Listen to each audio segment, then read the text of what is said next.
Apa kabar ibu-ibu, adik-adik?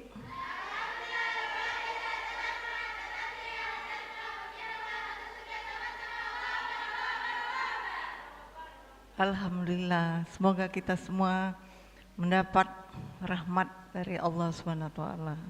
Tuh ibu-ibu yang di belakang kami persilakan untuk mengambil tempat di depan karena acara akan kita mulai.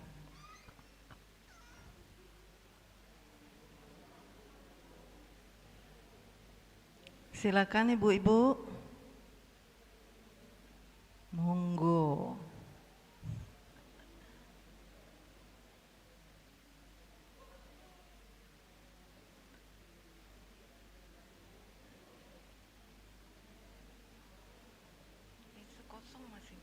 Silakan ibu-ibu di sebelah kiri ya, masih ada. Sayap kanan ya, sayap kanan masih belum terisi. Silakan ibu-ibu.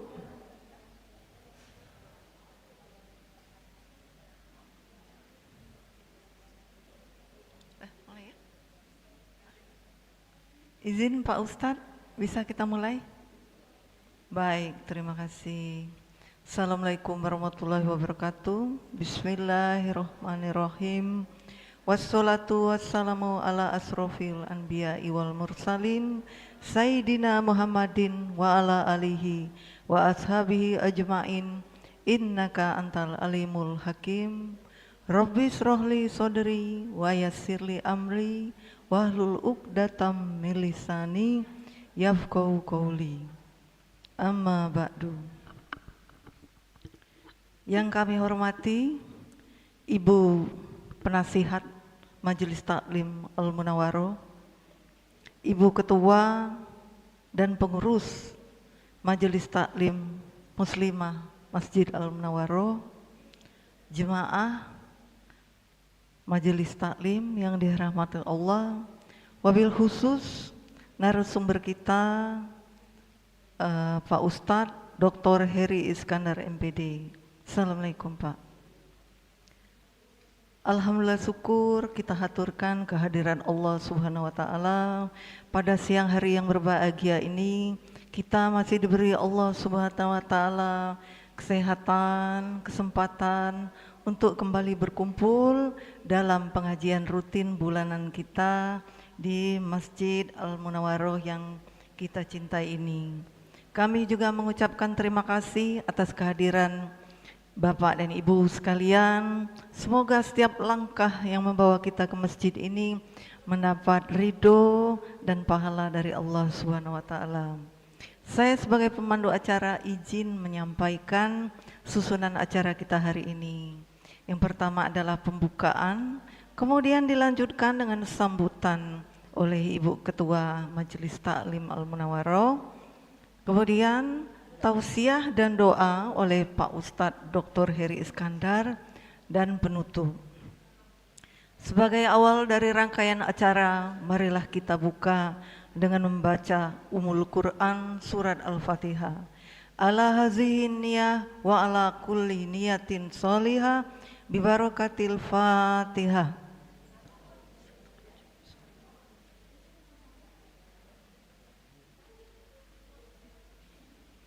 Amin, amin, ya rabbal alamin.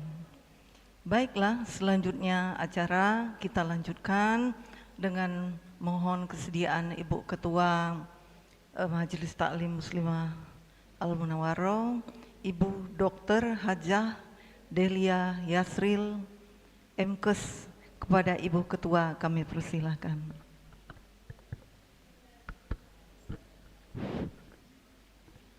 Assalamualaikum warahmatullahi wabarakatuh.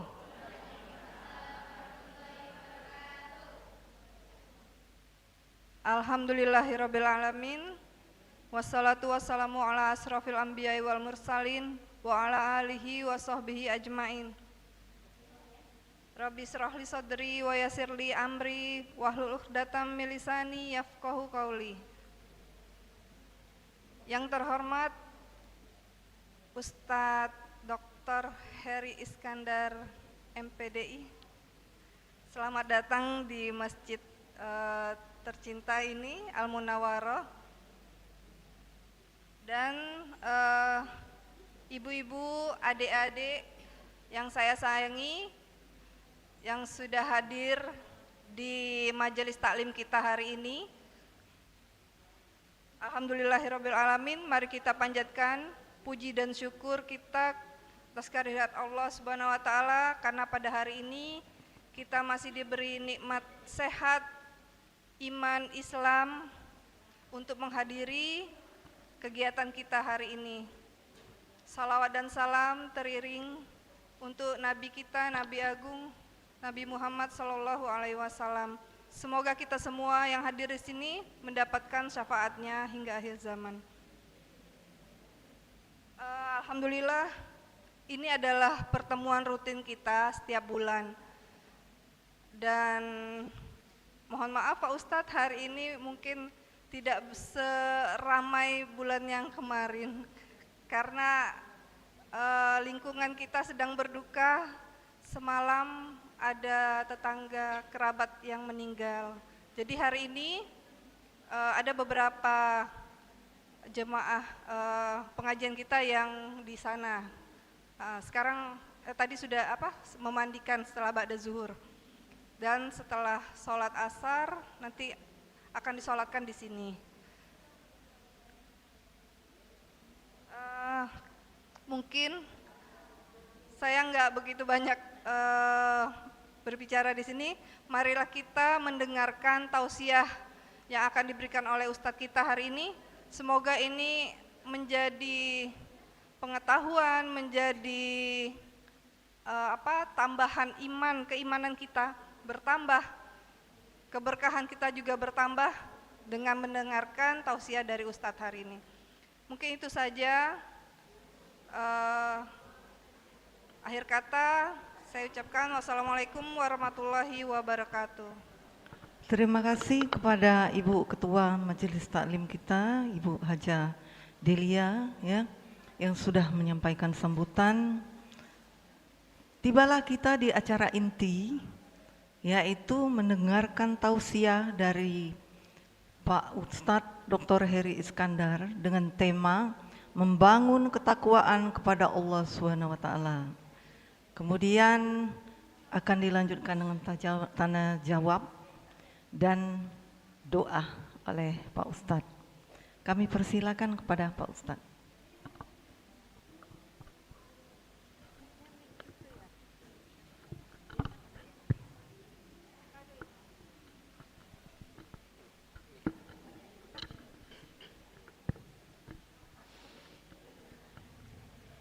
Bismillahirrahmanirrahim.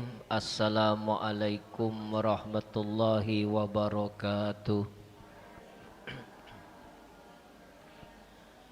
Alhamdulillah.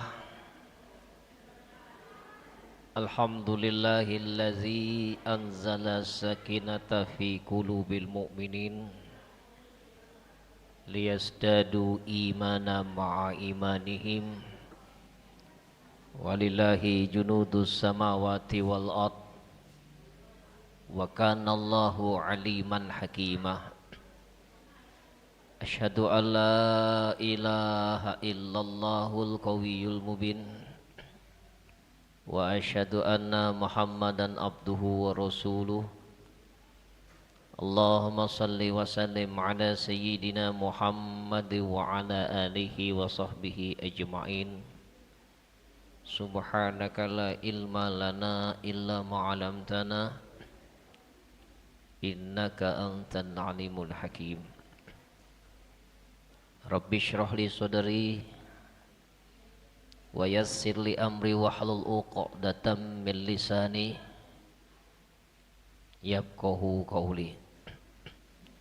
Rabbi zidni ilma warzuqni fahma.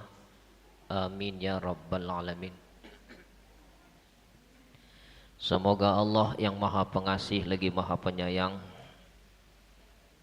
akan senantiasa mengaruniakan kepada kita semua hati yang selalu merasa diawasi oleh Allah, hati yang ikhlas, hati yang tulus, hati yang semata-mata hanya mengharapkan ridha Allah Subhanahu wa taala. Allah yang maha kuasa atas segala sesuatu, penggenggam dan segala kejadian, yang maha menciptakan lagi maha menyempurnakan dari setiap ciptaannya.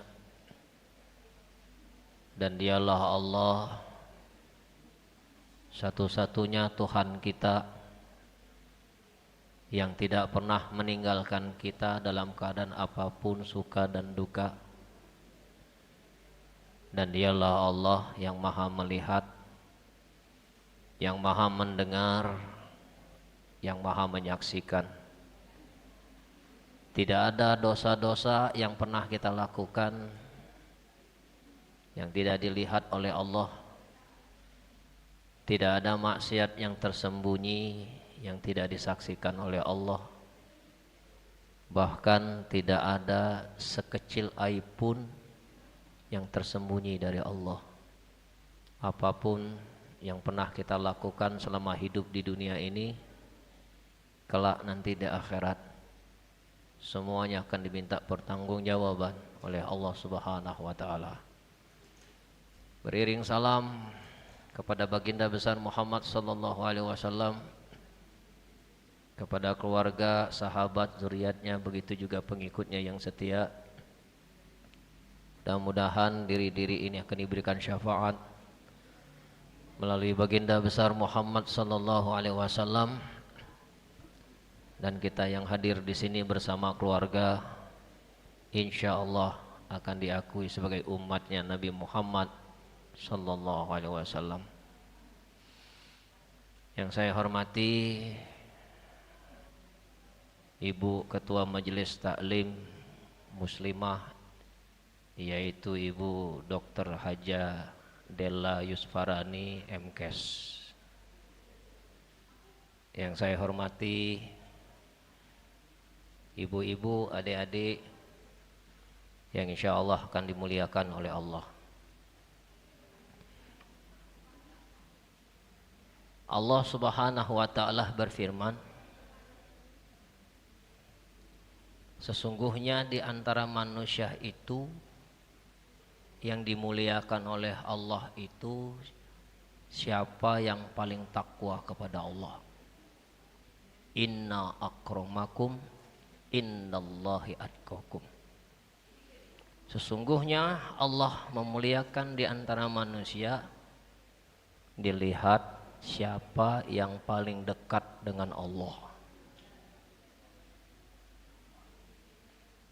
Kata-kata ketakwaan ini mengandung arti yang banyak, di mana kita tidak hanya memahami takwa itu dilihat dari sholat, puasa, zakat, naik haji. Tapi takwa ini dalam arti luas merujuk kepada akhlakul karimah. Ulama mengatakan takwa itu adalah imtisal al-awamir wa ijtinabu nawahi. Takwa itu kata ulama melakukan semua perintah dan menjauhi semua larangannya.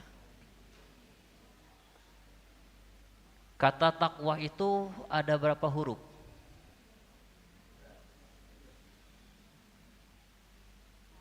Kira-kira berapa huruf lah kira-kira?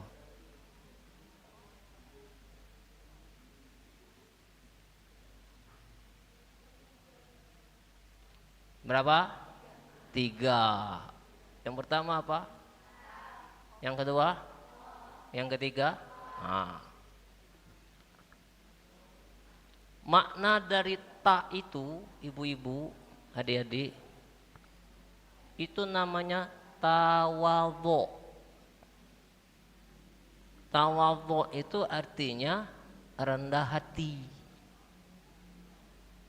Jadi kalau ada orang yang sudah menyandang gelar takwa itu, orangnya itu rendah hati, bukan rendah diri. Beda orang rendah hati, rendah diri. Rendah hati itu tidak sombong, rendah diri itu minder. Minder itu tidak boleh. Minder itu penyakit hati. Dia tidak mau bergaul sama orang, kerjaannya tuh menyendiri, tidak mau bergaul. Kenapa?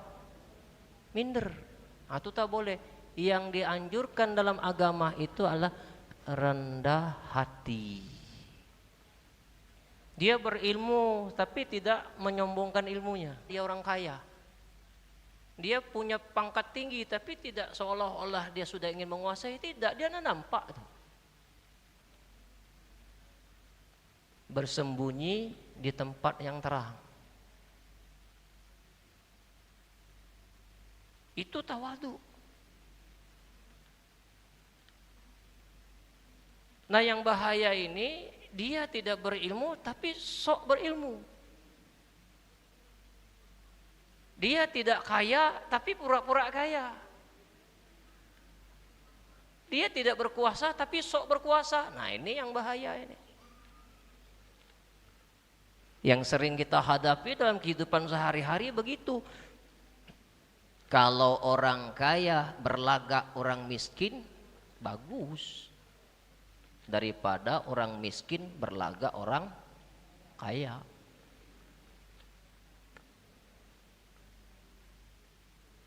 Kenapa kita harus rendah hati? Karena rendah hati itu perbuatan yang sangat disukai oleh Allah. Kenapa? Orang yang rendah hati itu biasanya dia tidak mengedepankan hawa nafsunya ketika bicara, ketika berpikir, ketika berbuat. Istafi qalbak. Dia ketika ingin bicara, ketika ingin berbuat, ketika ingin memutuskan sesuatu, dia bertanya kepada hatinya. Maka kata Nabi, istafi qalbak, mintalah petua di hati nuranimu. Jadi kalau kita ingin bicara itu mikir dulu, kira-kira pembicaraan kita ini disukai oleh Allah atau tidak. Kalau bicara kita ini bakal membawa kegaduhan, kalau bicara kita ini bakal membawa mudarat, fal yaskut, lebih baik diam. Man kana yu'minu billahi wal yaumil akhiri falyakul khairan aw liyasmut. Kata Nabi, barang siapa yang beriman kepada Allah dan hari akhir, berkatalah benar atau diam. Yang paling sulit ini ngamalkan ilmu diam.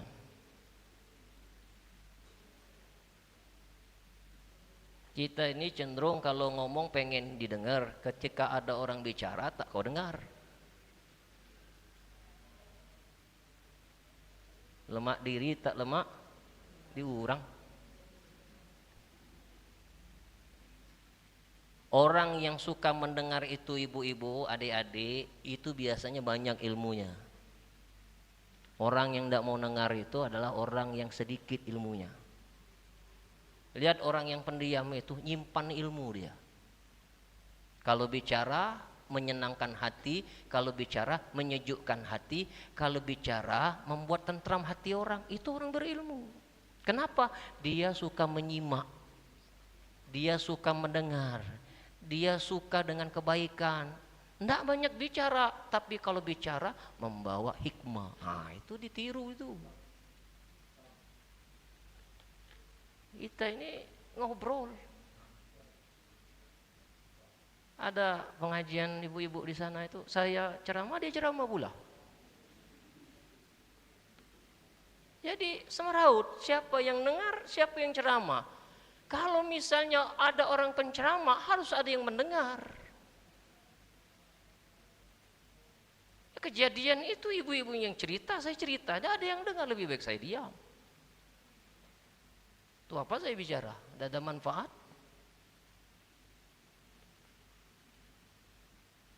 Nah, maka takwa ini bagus ini. Temanya ini. Takwa itu bukan cuma sekadar sholat, ngaji, puasa, sedekah. Enggak. Takwa itu akhlak. Pinter ngaji cerewet, tidak ada orang suka. Banyak sedekah riya, tidak ada orang suka. Banyak puasa pamer, tidak ada orang suka. Orang yang disukai itu adalah orang yang akhlaknya baik. pengertian, saling memahami. Kalau duduk bersamanya itu menyenangkan, menyejukkan, dan mengangenkan.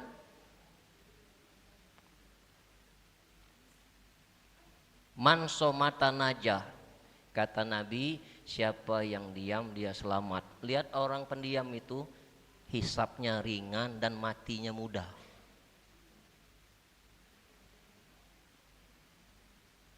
Maka hati-hati yang sering banyak ngomong. Siapa yang sering banyak ngomong? Siapa yang sering banyak ngomong? MC. Siapa lagi? Hah? Pengacara.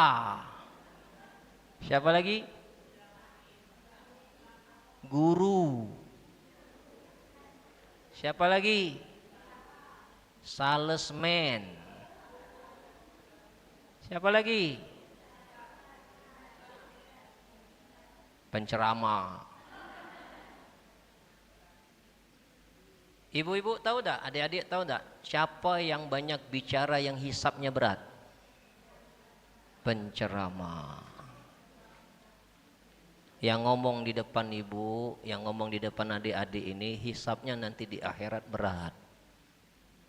Lima taquluna ma la taf'alun. Kabura maqtan indallahi an taqulu ma la taf'alun. Kata Allah, kenapa engkau mengatakan sesuatu tapi tak kau amalkan? Allah benci sama orang yang banyak ngomong tapi tak banyak ngamal.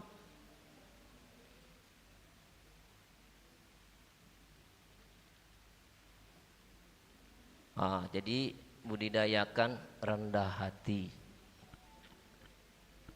Hormati yang lebih tua, hargai yang muda.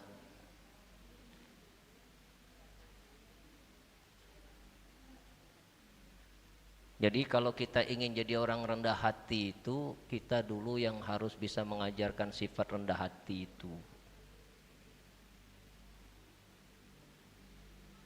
Mana yang harus lebih sopan?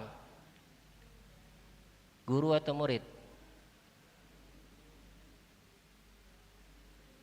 Mana yang harus lebih sopan? Guru atau murid? Murid atau guru? Kenapa guru? Karena guru itu sebagai uswatun hasanah. Bagaimana murid bisa jadi sopan kalau guru tak sopan? Mana yang harus lebih tawadu? Kiainya atau jemaahnya? Kiainya harus tawadu. Tak boleh nyeritakan aku.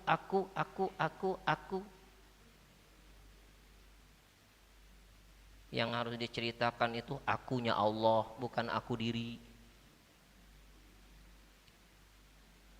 Dan Nabi Muhammad itu adalah sosok manusia yang paling rendah hati. Nabi Muhammad tuh ibu-ibu adik-adik, kalau ada orang cerita tentang masalah hidup, Nabi Muhammad itu kalau ada umatnya yang bicara tentang kesedihan, wajah Rasulullah itu ikut sedih. Perasa Rasulullah itu. Ketika ada umat cerita tentang kesenangan, bahagia, Nabi ikut bahagia. Itu Nabi. Maka Nabi Muhammad itu umatnya orang awam, umatnya orang muridun, nabinya orang awam, nabinya orang muridun, nabinya orang arif billah. Dan menyenangkan, itu Nabi. Dia panglima perang, tapi ketika dia setelah perang tidak dibawa lagi ke panglimaannya itu di dalam hidup rumah tangga. Sama istrinya lembut,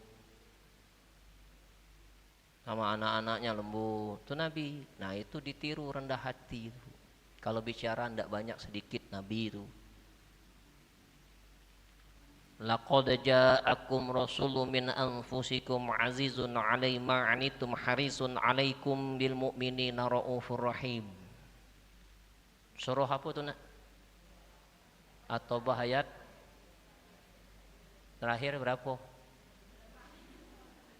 128. Telah ada pada dirimu seorang rasul dari kaummu sendiri. Teramat berat penderitaan yang engkau alami.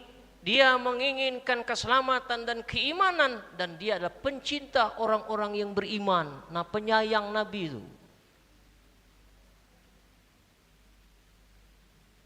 Itulah contoh ketakwaan yang diberikan oleh Nabi, yang dicontohkan oleh Nabi itu rendah hati. Tawadhu, rendah hati. Orang rendah hati itu tidak menyusahkan orang.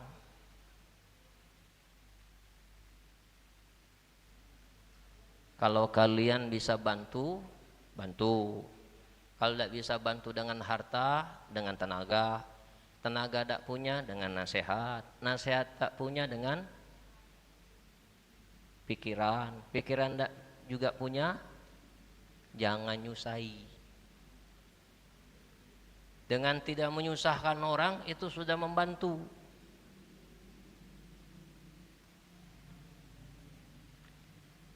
Nah, biasanya orang yang rendah hati ini cenderung biasanya suka disepelekan orang.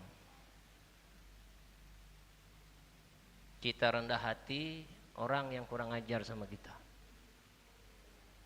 Dialah orang-orang yang sabar, orang yang rendah hati itu sering tertekan jiwanya. Kenapa? Sering tidak dihargai. Itu Pak, Bu, yang terjadi. Tapi tidak apa-apa. Kita tidak mencari penilaian di mata makhluk, tapi kita mencari penilaian di mata Allah. Kalaupun ada orang yang tidak suka dengan perilaku kita, itu urusan dia sama Allah. Yang penting kita tetap berbuat baik. Kalau ada orang yang menjahati kita, tidak perlu dibalas dengan kejahatan. Idfa billati hiya ahsan. Balaslah semua keburukan itu dengan kebaikan. Nah, itu rendah hati itu.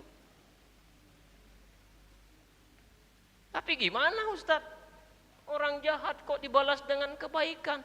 Kalau ada orang baik dibalas dengan baik, tidak ada yang istimewa. Memang sudah sewajibnya kalau ada orang yang berbuat baik, kita balas dengan kebaikan. Tapi yang luar biasa, ada orang yang berbuat buruk sama kita, kita balas dengan kebaikan. Mumtaz. Itu baru luar biasa. Sekarang belajar dulu baik kepada orang yang sudah berbuat baik kepadamu. Kadang-kadang ada orang yang sedang berbuat baik, kau belum bisa balas dengan kebaikan. Boro-boro mau balas kebaikan dengan orang yang buruk. Yang orang baik dulu balas tuh dengan kebaikan tuh.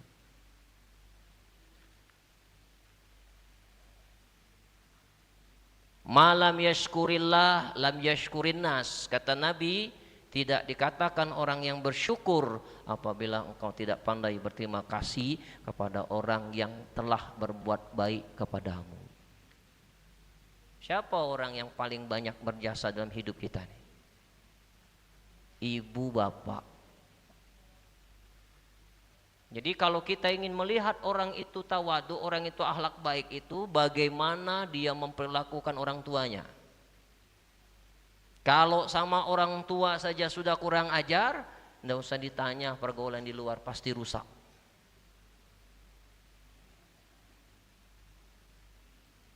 Karena orang tua itu cintanya itu tidak pernah sirna ditelan waktu. Walaupun anaknya jahat, sering menyakiti perasaan orang tua, tapi kalau di luar sana ada yang menceritakan kejelekan anaknya, marah dia. Betul gak Bu? Walaupun anak ibu tuh jahat, dijahati wong di luar, marah dah ibu? Nah, ngapo marah? Saking sayangnya sama anak tuh. Sejahat-jahatnya anak sering menyakiti perasaan orang tua, sering meremukkan perasaan orang tua, sering mempermalukan orang tua, mencoreng aib di wajah ibu bapak orang tua. Tapi ketika anak itu bersimpuh di kaki ibu bapak, ibu maaf tidak? Dimaafkan.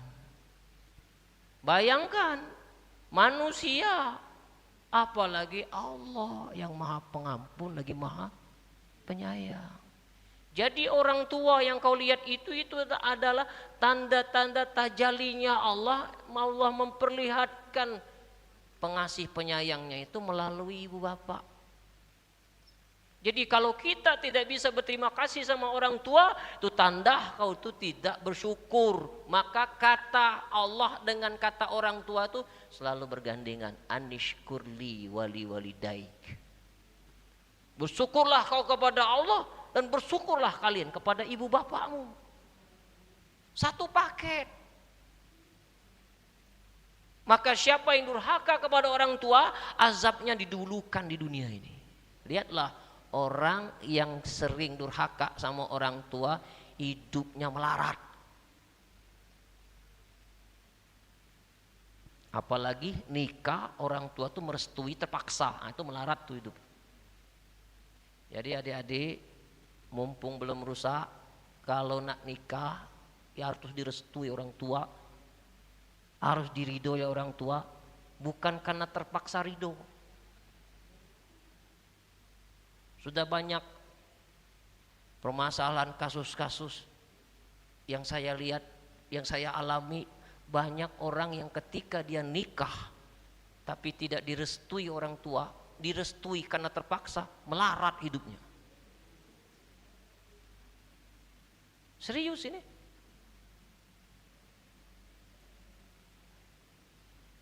Nah, maka minta ridho orang tua.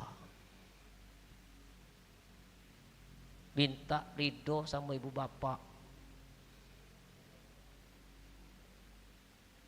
Jangan cuman mementingkan, memikirkan pribadi. Kita keluar rumah ini membawa nama baik ibu bapakmu. Kamu rusak, yang rusak itu nama baik orang tua. Ibu-ibu juga minta ridhonya kemana? Kepada suami. Ibu-ibu sudah pernah dengar kata suami, aku ridho kepadamu? Sudah dengar belum?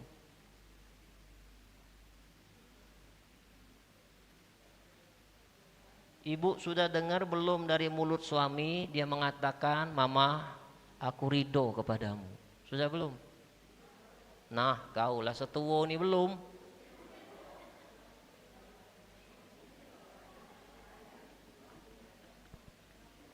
Pulang dari sini ibu-ibu, ambil tangan suami, cium tangan suami, katakan, ridhoi aku, maafkan aku kalau aku ada salah.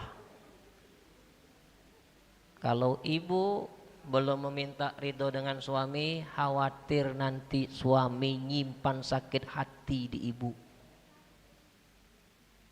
Ada mungkin perbuatan kita istri yang sering menyakiti perasaan suami, tapi dia tidak mengungkapkan kesalnya itu, disimpan di hati. Kalau mati dia tak ridho, neraka tempatmu. Ini bukan nakut-nakut ibu. Mumpung masih ada suami, nanti besok lusa suami kita meninggal, kamu tak tahu isi hatinya. Kalau ibu telah mengatakan, Pak, maafkan mama, mungkin selama puluhan tahun ini mama belum bisa membuat papa bahagia, tapi mama sadar mama banyak kekurangan, mohon dimaafkan dan minta ridhonya. Lalu suami tak menjawab, dia diam. Itu dipertanyakan, kenapa suami tidak memaafkan dan diam? Itu pasti ada yang salah.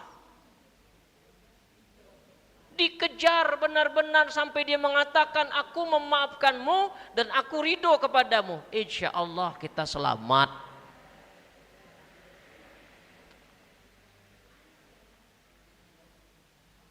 Hai, malu Ustaz. Nggak boleh Bu, gengsi. Nggak boleh gengsi. Segeralah minta maaf sebelum terlambat.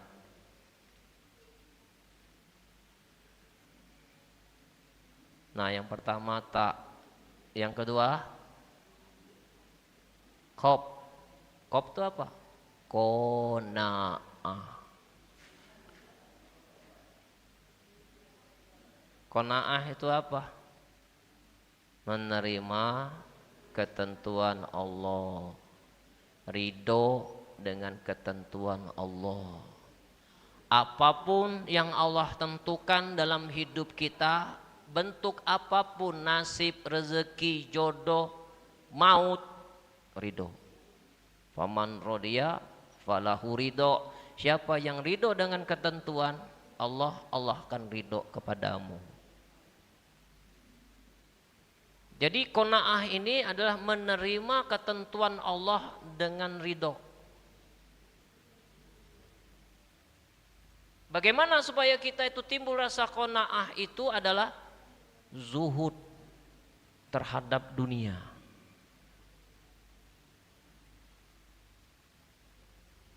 Ya Rasulullah, tunjukkanlah kepada kami amalan agar kami dicintai oleh Allah dan dicintai oleh manusia.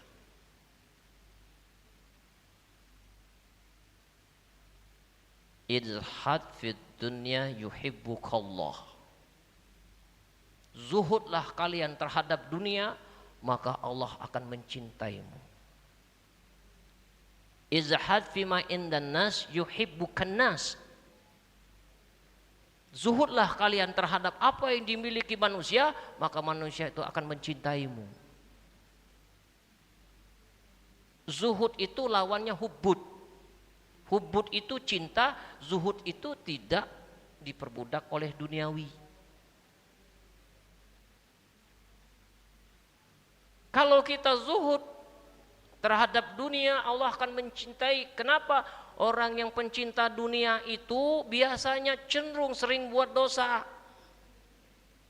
Hubbud dunia ra'su kulli khati'ah. Mencintai dunia itu, kata Nabi, sumber daripada dosa.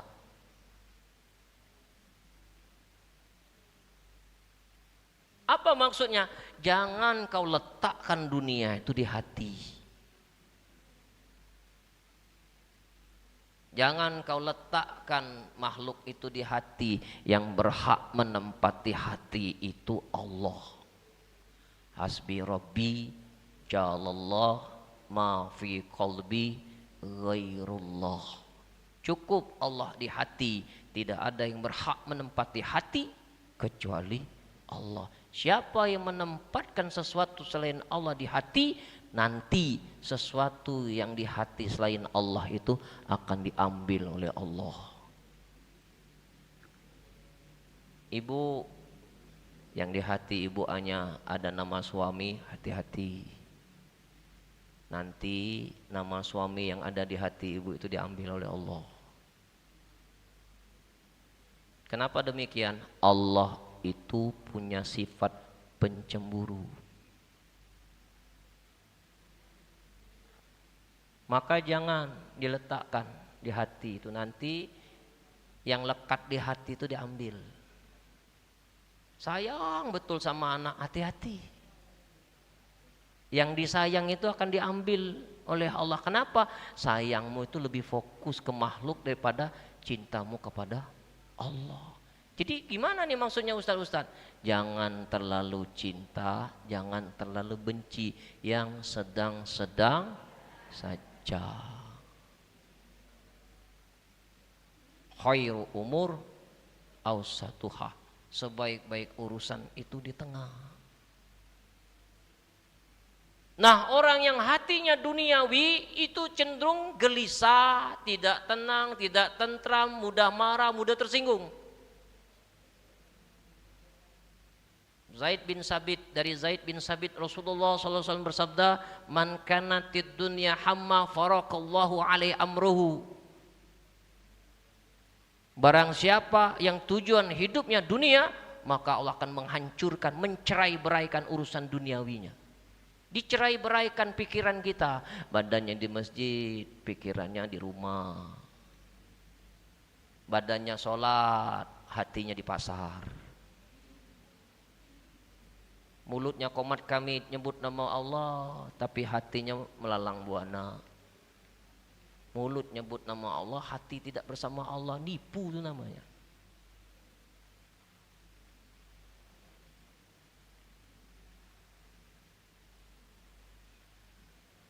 Cenderung orang yang pencinta dunia itu cepat tua.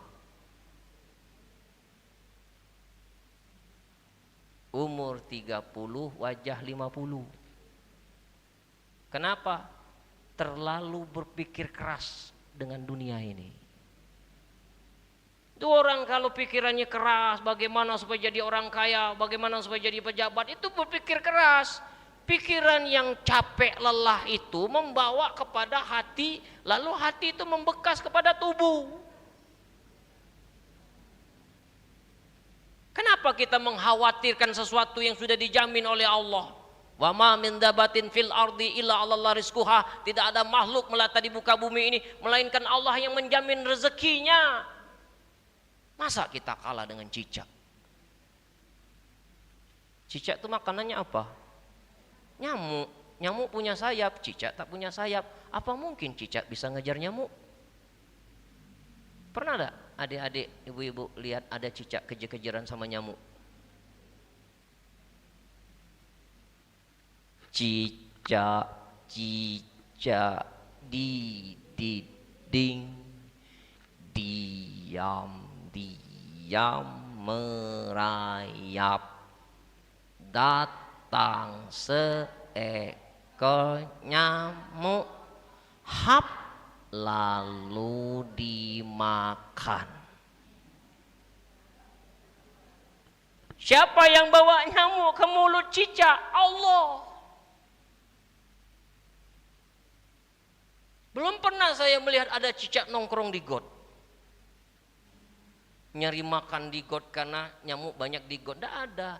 Cicak tetap di dinding, tapi Allah giring nyamuk itu mendekati mulutnya cicak. Begitu dekat, lidah cicak itu cepat, sap, cip, cip.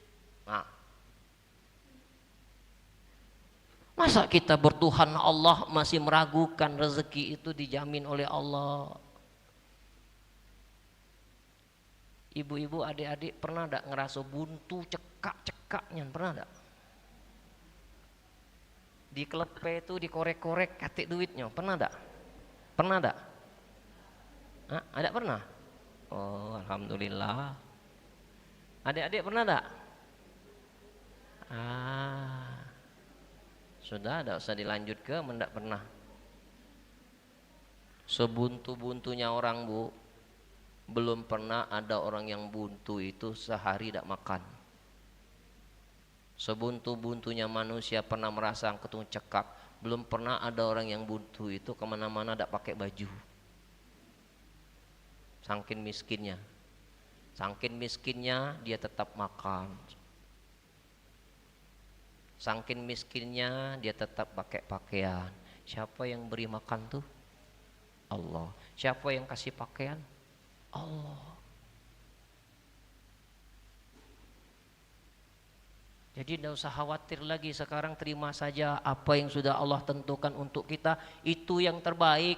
Dan jangan mengira kalau sekarang kita sedang ditakdirkan oleh Allah dalam keadaan buruk menurut kita, itu belum tentu buruk menurut kita.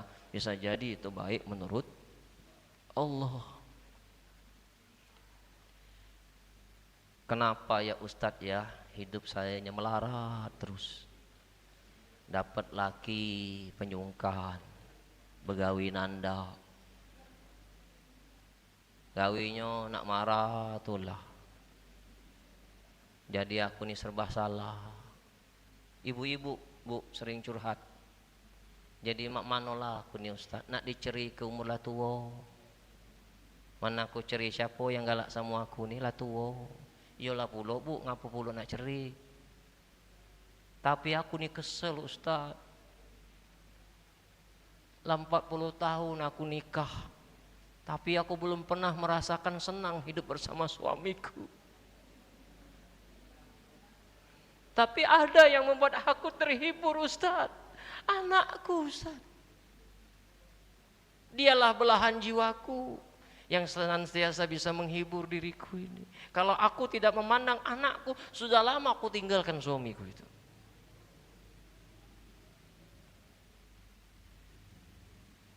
Sudah Bu, tahan kebailah. Sebentar lagi Bu, tidak lama lagi pisah dengan suami.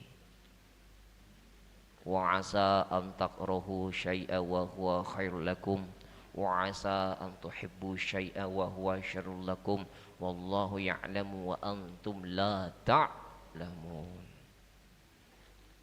Boleh jadi kau tidak menyukai sesuatu tetapi itu baik menurut Allah. Boleh jadi kau menyukai sesuatu tetapi itu buruk menurut Allah. Allah yang maha tahu, kau tak tahu apa-apa.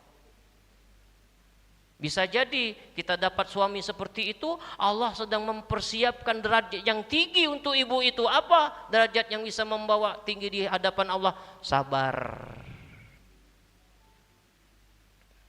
Innallaha ma'as sabirin. Allah beserta dengan orang-orang sabar. Orang yang sabar itu selalu bersama Allah. Ini orang sabar waktu matinya husnul khotimah. Terima kenyataan. Gimana Ustadz, saya ini susah ngadepin istri saya. Kenapa Pak? Istri saya itu kerjaannya tuh ngomel terus. Saya kerja salah tak kerja salah, kerjaannya ngomel terus. Lalu kenapa Bapak? Ya saya pusing. Saya di rumah harusnya istirahat, dengar istri ngomel tuh saya tak betah di rumah. Sudah tuh yang sangat saya tidak suka sama istri saya tuh paket.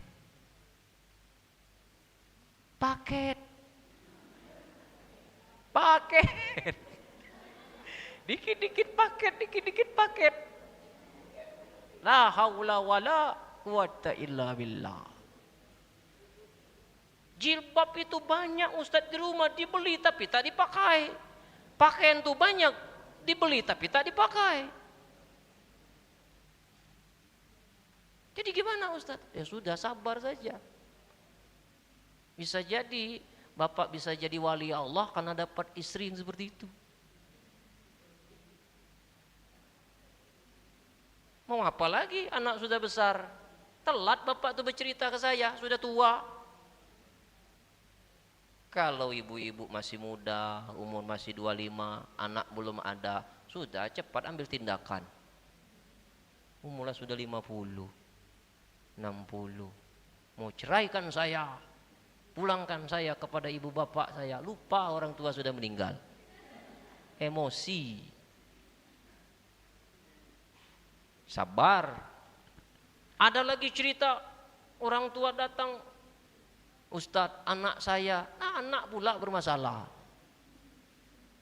Jarang pulang, kerjaannya narkoba, kalau pulang ke rumah nekenin orang tua minta uang, kalau tidak kasih uang marah-marah, banting-banting barang. La haula wala quwata illa billah. Alangkah banyak masalah hidup kamu. Oi. Jadi selama 1 jam saya dengar ibu tuh cerita tentang keluarganya. 1 jam Bu, lama Bu dengarkan ibu tuh bercerita. Kalau saya ngomong dipotongnya bicara saya tuh, tidak mau dengar ya. Begini Bu, ya tidak Ustadz, maaf, jangan potong dulu. Nah, akhirnya 1 jam dengarkan dia cerita. Begitu dia sudah cerita, Pak Ustadz, terima kasih banyak sudah mendengarkan keluh kesah diriku. Insya Allah nanti kalau ada waktu saya datang lagi. Jero. Akhirnya pulang. Jadi orang yang datang ke rumah itu belum tentu dia minta nasihat, cuman minta didengarkan cerita dia itu. Dengan didengarkan cerita itu ringan beban hidup dia itu. Nah ini yang yang saya hadapi itu begitu Bu. Tapi tidak apa-apalah. Yang penting ibu senang. Janji saya batal.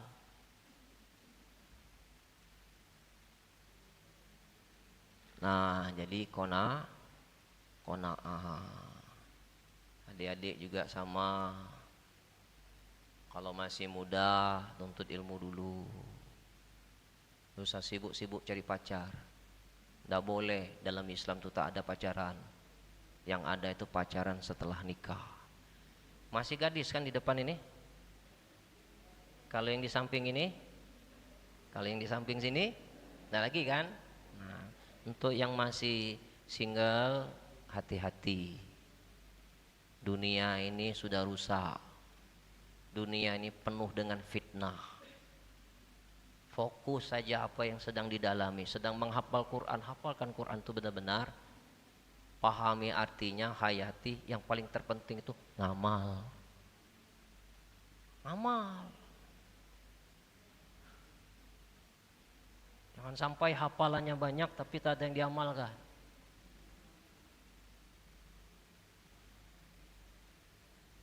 Nah, yang ketiga apa? Wow. Wow itu warok. Apa warok itu? Sifat kehati-hatian. Orangnya teliti, sabar, tidak gerabas-gerubus. Hati-hati betul. Dia tahu hukum, dia belajar hukum, dia ngerti ini haram, ini halal, ini subhat, ini sunat. Takut. Kenapa dia takut? Bukan takut dengan duniawi, tapi takut kepada Allah. Sebagaimana Nabi Yusuf ketika digoda oleh Siti Zulaiha di tempat yang sepi, tidak ada orang, cuman dia dan Siti Zulaiha. Digodalah Nabi Yusuf alaihissalam. Tapi Nabi Yusuf tidak pernah melakukan itu. Kenapa? Sifat waroknya ada pada diri. Inni akhafu rabbul alamin. Sesungguhnya aku takut kepada Allah. Jadi kita tanamkan dalam diri kita itu takut kepada Allah, bukan takut kepada orang tua. Bukan takut dengan hukum, takut kepada Allah. Kalau dia sudah merasakan, sudah melazimkan rasa takut kepada Allah, dimanapun dia berada, selalu merasakan bahwa Allah itu mengawasinya dan selalu bersamanya. Wa huwa ma'akum ainama kuntum, wallahu bima ta'maluna basir. Allah bersamamu dimanapun kau berada. Allah tahu apa yang kau kerjakan. Merasa diri selalu diawasin oleh Allah. Nah, itu warok namanya itu.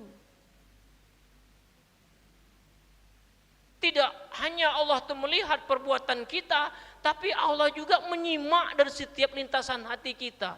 Wa huwa alimum bizatis sudur. Allah tahu apa yang terlintas di hati ini. Maka hati-hati. Jangan mengira bahwa Allah itu tak tahu isi hati kita. Iri, dengki, hasud, buruk sangka. Itu Allah tahu. Itu akan dihisap nanti di akhirat. Nah, jadi bersihkan hati, bersihkan zohir tubuhmu. Jadi jangan cuma bagus-bagusin topeng, tapi bagusi hatimu itu. Inner beauty is the best. Kecantikan di dalam itu yang terbaik. Wajah cantik, cantik wajahnya, manis, dipandang enak. Tapi hati busuk, tidak ada orang suka. Tapi ada yang wajahnya sederhana, wajahnya hitam manis, hidung setengah pesek.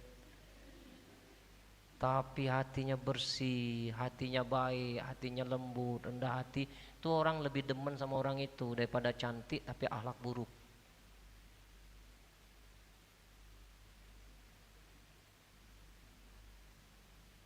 Dan tidak usah khawatir. Kalau kita hidup ini jujur, pasti tidak akan mungkin ketukar. Kalau hati ini jujur, apa yang menjadi jatah kita pasti sampai. alaikum bisidqi fa inna sadqa yahdi ilal birri wal birru yahdi ilal jannah. Kata Nabi, jujur kalian, karena jujur itu membawa kebaikan, kebaikan itu membawa syurga bagimu. Jadi kehati-hatian itu tuh menimbulkan rasa jujur kita kepada Allah. Kenapa kau tak berani mencuri? Allah melihat. Kenapa kau tak berani berzina? Allah melihat. Ada pada suatu ketika riwayat, ada seorang laki-laki dan perempuan sedang mengadakan perjalanan jauh. Dalam perjalanan itu ada seorang laki-laki sedang berhasrat kepada seorang wanita. Lalu laki-laki itu mengatakan, wahai wanita, aku berhasrat kepadamu.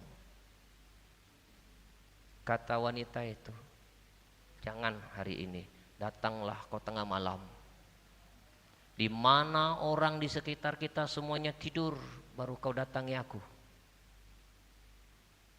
Begitu malam-malam datang laki-laki itu. Begitu laki-laki itu datang, menawarkan dirinya untuk berhasrat kepada wanita itu. Kata wanita itu, apakah semuanya sudah tidur? Semuanya kayaknya sudah tidur semua, kata laki-laki itu. Coba lihat, Allah tidur tidak? Ini wanita ini soleha ini. Coba lihat, Allah tidur tidak? Langsung laki-laki itu sadar, Allah tidak pernah tidur. Allah tidak pernah tidur, Allah tidak pernah lalai. Akhirnya apa yang terjadi? Tidak terjadi perzinahan itu. Kenapa? Dia merasakan Allah itu mengawasinya. Nah, jadi rasa takut itu rasa takut itu tanda dia tuh waro. Berhati-hati dia dalam menyikapi setiap perbuatan itu. Dia tidak memarahi laki-laki itu, tapi dia mendidik laki-laki itu jadi sadar. Itu waro. Jadi wanita yang soleha itu seperti itu. Wanita yang soleha itu kalau menurut hukum itu yang benar tuh jutek.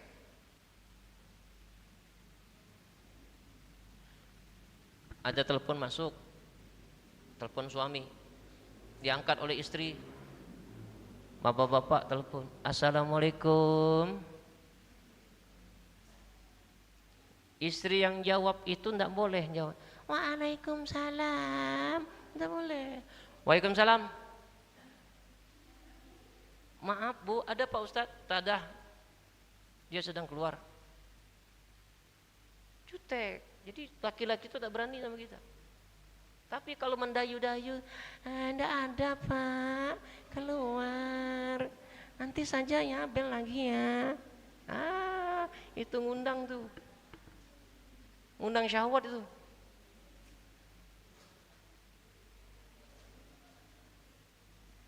Maka istri saya, anak saya ajari seperti itu. Kalau yang bukan mahram tidak boleh kita lemah lembut. Nanti timbul rasa syahwat tuh. Anak perempuan saya jutek dia. Tidak berani orang macam-macam sama dia. Gitu. Jadi harus tegas, tidak boleh kelemar-kelemar, tidak boleh, harus tegas nih. Nah, maka oleh sebab itu hati-hati, takut nanti perangkap setan itu menjebak kita. Kalau sudah terjebak dalam perangkap setan, susah keluarnya. Sebelum kita terperangkap, hindari. Kalau engkau tidak ingin terpeleset masuk ke dalam sungai, jangan bermain-main di tepi sungai. Ada kalanya kau terjerumus masuk ke dalam sungai itu. Kalau engkau tidak ingin kebakar, jangan suka main api. Nanti kebakaran. Iseng-iseng aja. Jangan iseng-iseng. Nanti terjadi kau nyesal kau.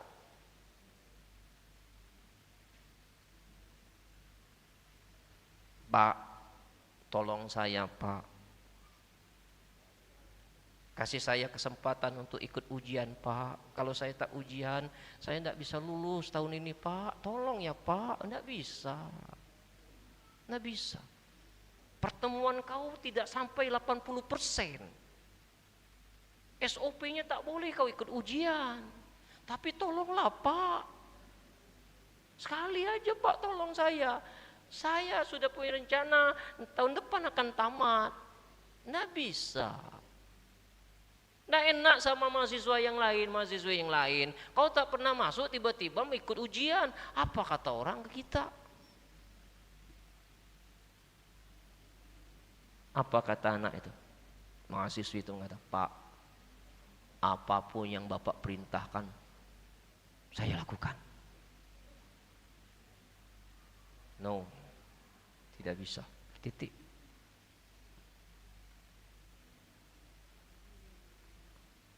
Harus tegas, tidak boleh kita sulit mengatakan no. Jangan ada istilah tak enak, main perasaan, terjerumus kau masuk di situlah kau. Banyak tuh dosen tuh pacaran sama mahasiswi. Dan saya sering lihat ada teman saya dosen pacaran sama mahasiswi saya sendiri, begitu ketemu saya, shh. Maksud dia sama tahu beho, aku tidak bisa seperti dia. Rusak dunia ini.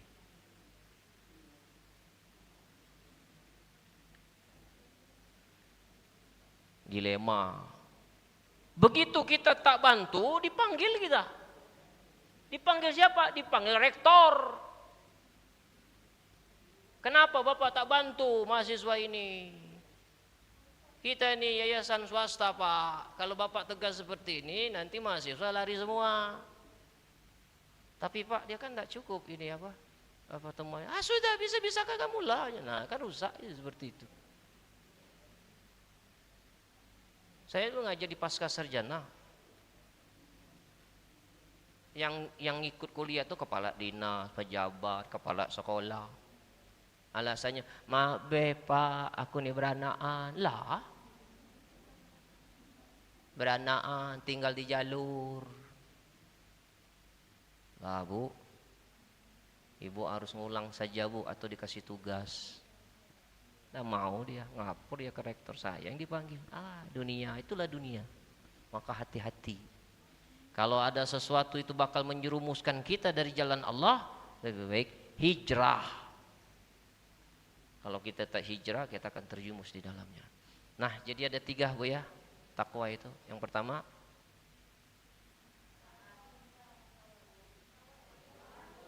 tawadhu. Yang kedua, qanaah. 3, waro.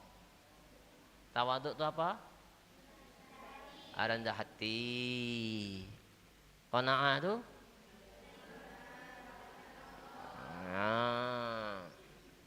Waro. Nah, Anda mau bertanya, silakan. Silakan adik-adik atau ibu-ibu yang mau bertanya.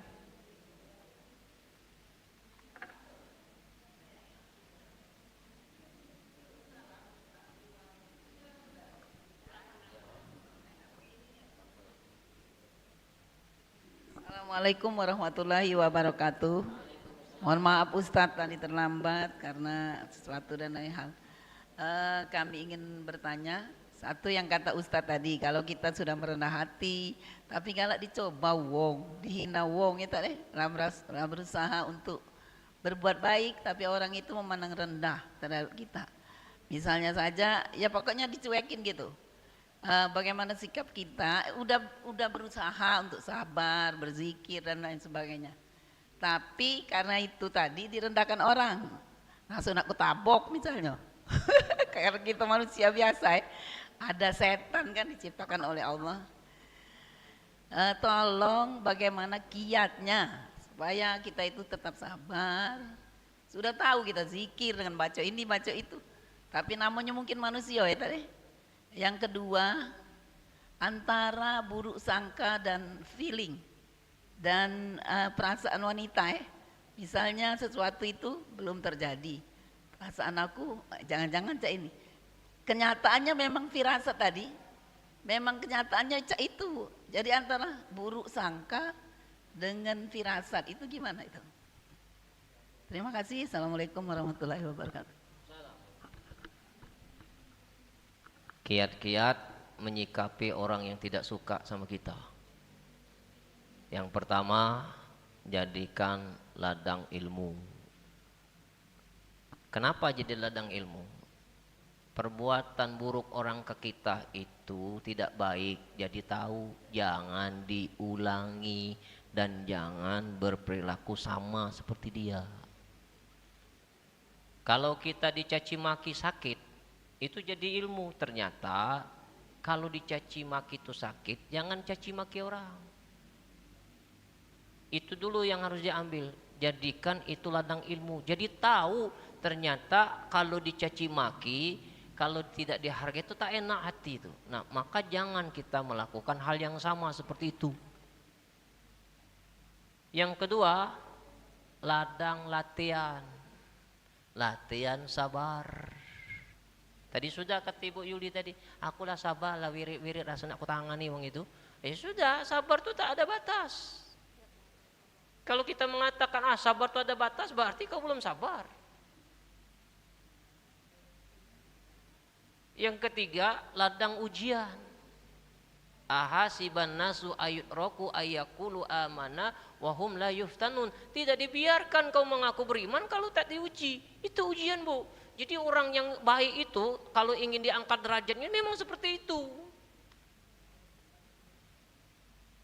Nah, yang keempat, ngoreksi diri. Jangan-jangan orang jahat sama kita ini diundang karena dosa masa lalu kita dulu. Dulu kita pernah caci maki orang, sekarang kita dicaci maki orang. Oh, ternyata tak enak dulunya, tak enak rasanya itu dicaci maki itu. Jadi apa? Banyakin tobatnya. Nah, yang kelima, ladang amal. Apa ladang amal? Kalau mendoakan orang yang baik sama kita, kita doakan, tidak ada yang istimewa. Tapi kita bisa memaafkan dan mendoakan orang yang jahat sama kita. Itu pahalanya double. Oh, enak betul dia itu Ustaz. Sudah salah didoakan, kemudian dimaafkan. Hati-hati ibu-ibu. Kalau kita berbuat buruk sama seseorang, dia balas dengan keburukan, itu tidak ada masalah. Yang takutnya ini ada orang kita jahati, dia tidak membalas. Diam-diam dia ngangkat tangan, ya Allah, beri dia hidayah ya Allah. Aku maafkan perbuatan dia ya Allah. Nangis dia. Hati-hati. Cara Tuhan nak ngenjuk dia hidayah, dak do unyuk-unyuk langsung sadar, hilang kaki. Sakit. Tekabar si anu sakit nyari kita dia. Mana Bu Yuli? Mana Bu Yuli? Aku banyak salah sama Bu Yuli. Bu, ibu dipanggil si anu karena dia pengen ketemu ibu. Enggak toh. Jangan Bu, datangi. Bu, saya minta maaf Bu ya, selama ini saya sering menyakiti perasaan Bu Yuli. Kata Bu Yuli, sudahlah, baranglah sudah. Mudah-mudahan dengan kejadian ini ibu sadar, dapat hidayah dan dosa ibu diampuni oleh Allah. Hikmah itu. Akhirnya jadi tahu dia, oh ternyata Ibu Yuli ini baik orangnya. Minta maaf. Nah gitu Bu, hidup yang seperti itu bahagia. Jadi tidak usah dibalas dengan buruk, tidak ada yang enaknya orang yang buruk dibalas dengan buruk. Tidak ada enak hidup seperti itu. Pilih mana, enak dizolimi atau menzolimi orang?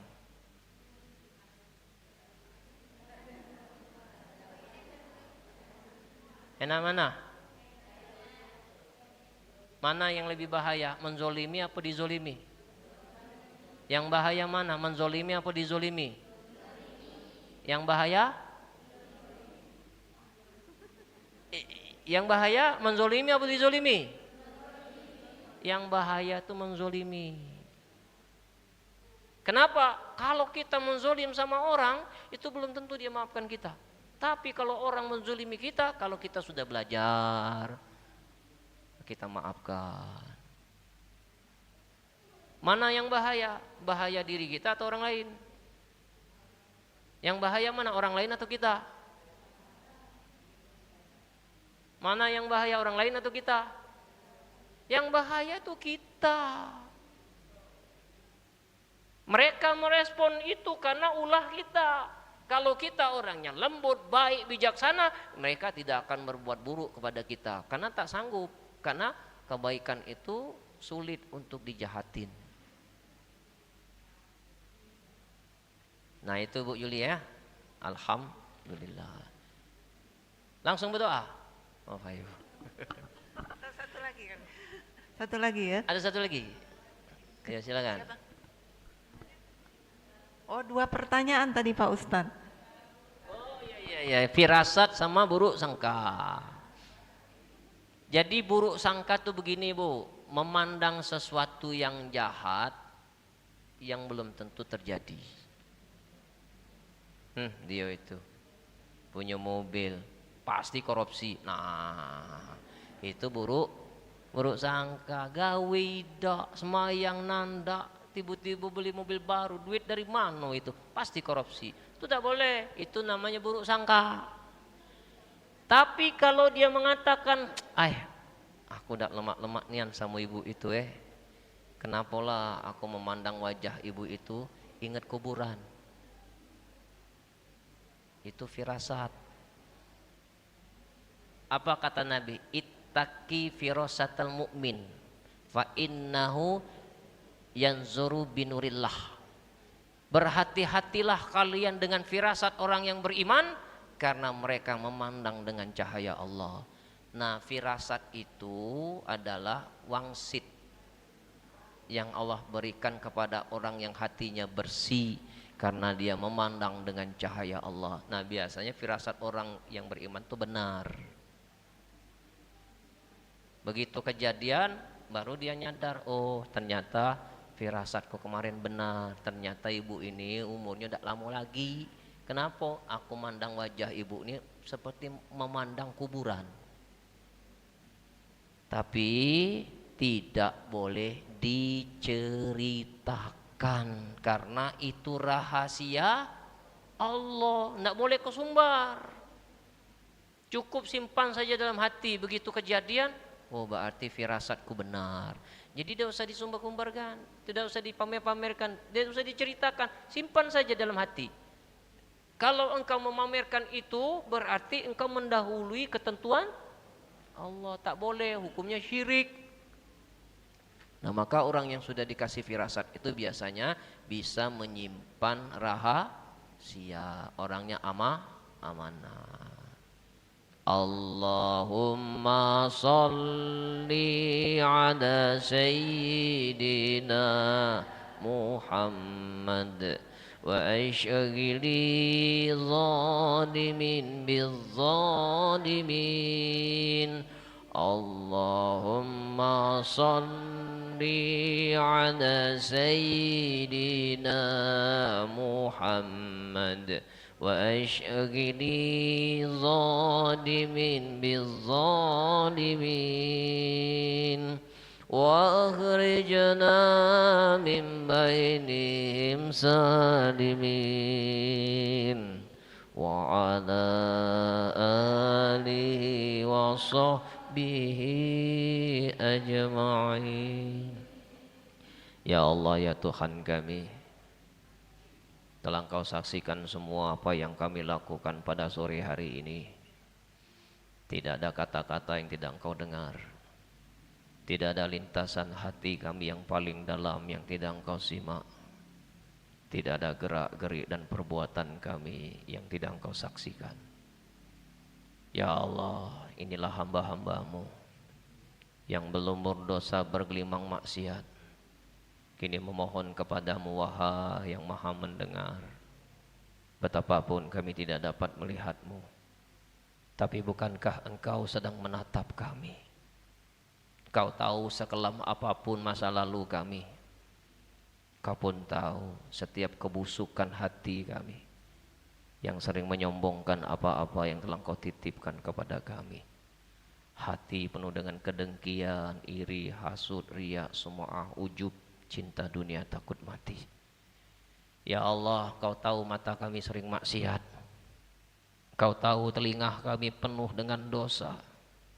Dan Kau pun tahu orang-orang yang pernah terluka karena lisan ini. Ya Allah, karuniakanlah kepada kami semua ampunan-Mu.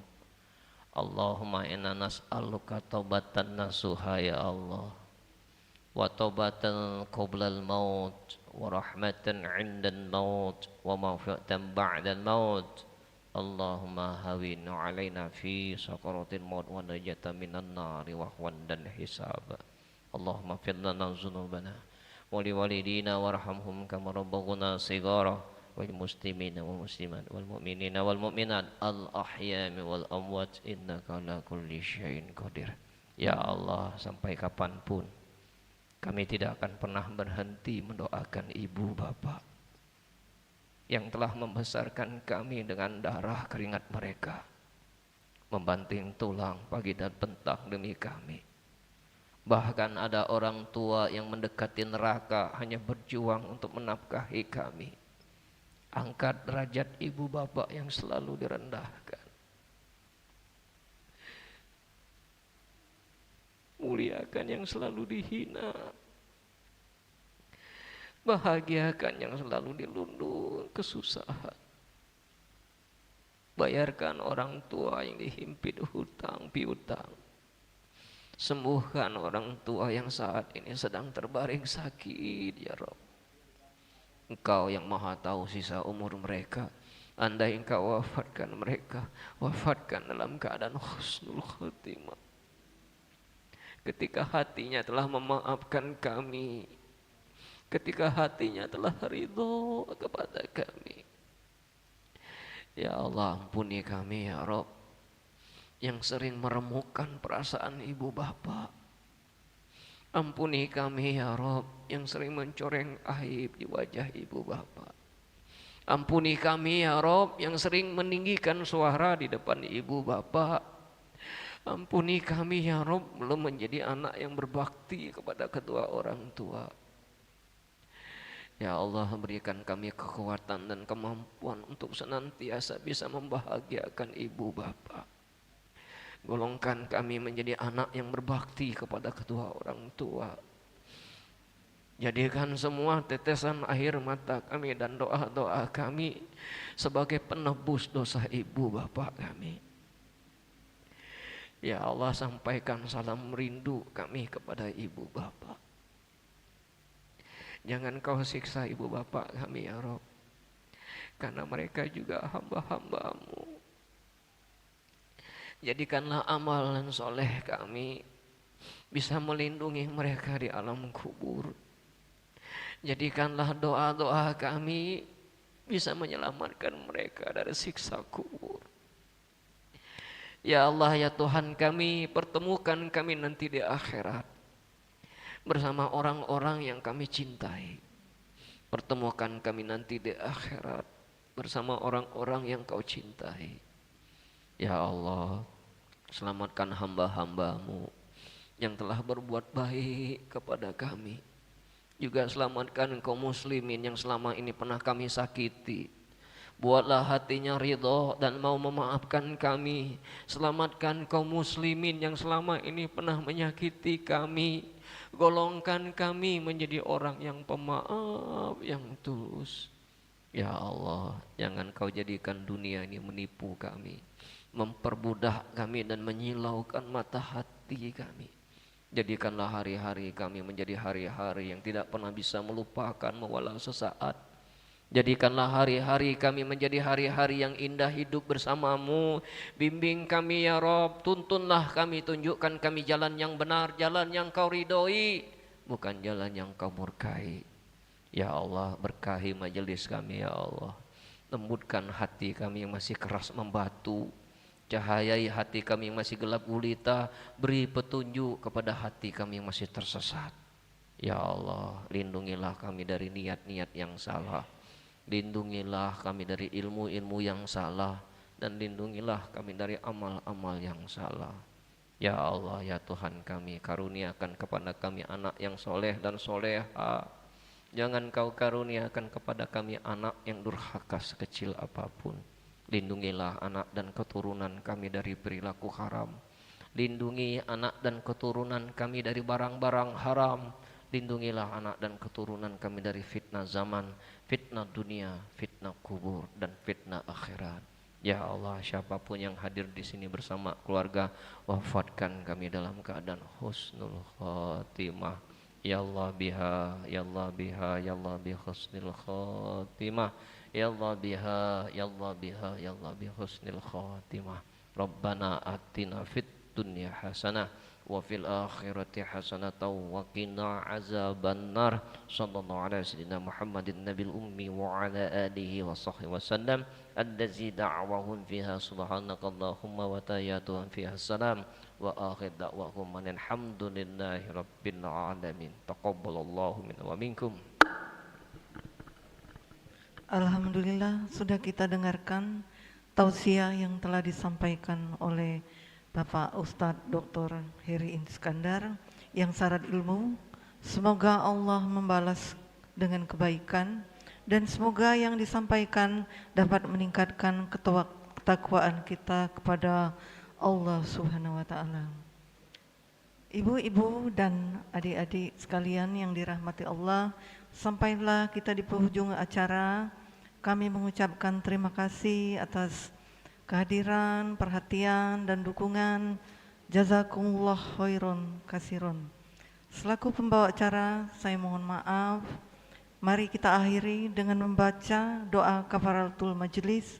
Subhanaka Allahumma wa bihamdika asyhadu alla ilaha illa anta astaghfiruka wa atubu ilaik. Billahi taufik wal hidayah. Wassalamualaikum warahmatullahi wabarakatuh.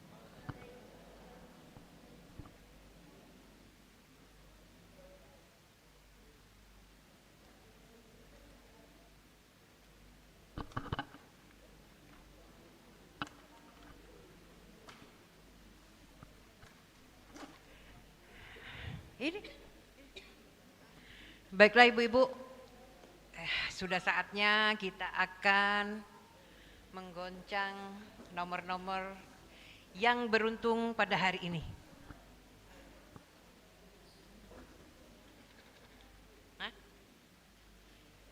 Kita langsung keluarkan 5 nomor Bu ya, biar cepat waktunya.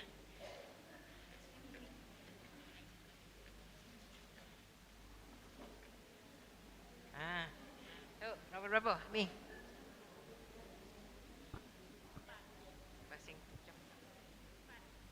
Nomor 4 Ibu Rasti Hartini.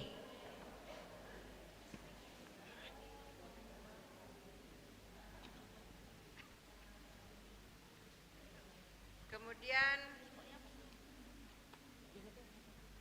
nomor 2 itu maksudnya bukan nomor 2. Untuk mendapatkan door prize nomor 10 Ibu Nur Yusuf S3.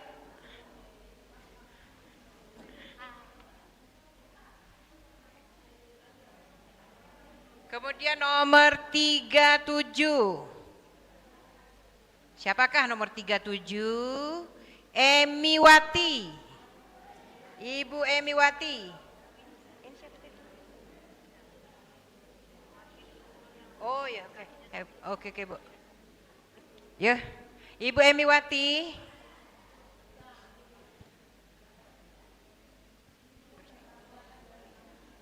Nomor 27.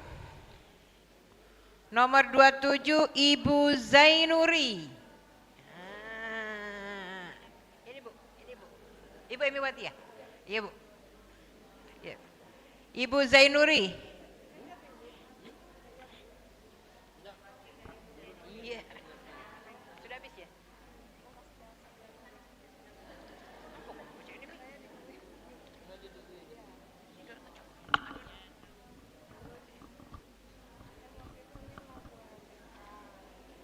Selanjutnya 5 nomor kembali.